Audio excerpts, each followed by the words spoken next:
Hello Kamoto! Today ang topic natin ay tungkol sa isang underbone motorcycle na affordable at maaasahan, ang Yamaha Mio Sporty.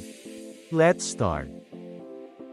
Kung nagbabalak kang bumili ng Yamaha Mio Sporty ay i-check ang mga importanteng detalye na nakapost sa inyong screen para malaman lahat ng impormasyon sa pagkuha ng motor na ito. Ang Yamaha Mio Sporty ay may features gaya na lamang ng new and reflectorized graphics, Mio emblem at tail light. Mayroon din itong thermal welded double seat at disc brake. Ang Yamaha Mio Sporty ay may air-cooled, 4-stroke, SOHC, 2-valve, single-cylinder engine na may 114 cm3, 114 displacement.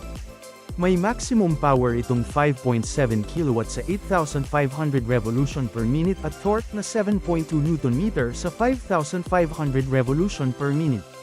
Gumagamit ito ng electric at kickstarter, wet sump lubrication, 0.9-liter engine oil, at carburetor fuel system. Ang transmission ay dry, centrifugal, shoe clutch na may underbone frame. May telescopic fork front suspension at unit swing rear suspension. Ang gulong ay 70/90, 14MC34P sa harap at 80/90, 14MC40P sa likod. Ang preno sa harap ay hydraulic disc, habang ang sa likod ay drum brake. May CDI ignition system, YTZ 4V battery, LED headlight, at analog meter panel. Ang sukat nito ay 1,820mm by 675mm by 1,050mm.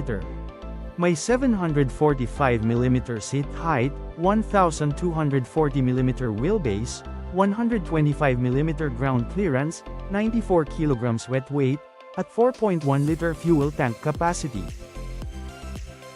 Ang Yamaha Mio Sporty ay available sa mga kulay gaya ng cyan, magenta, matte black at matte blue.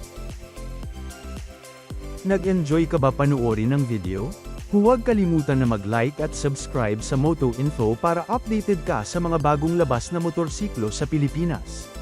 Thank you for watching, hanggang sa susunod na video. Bye!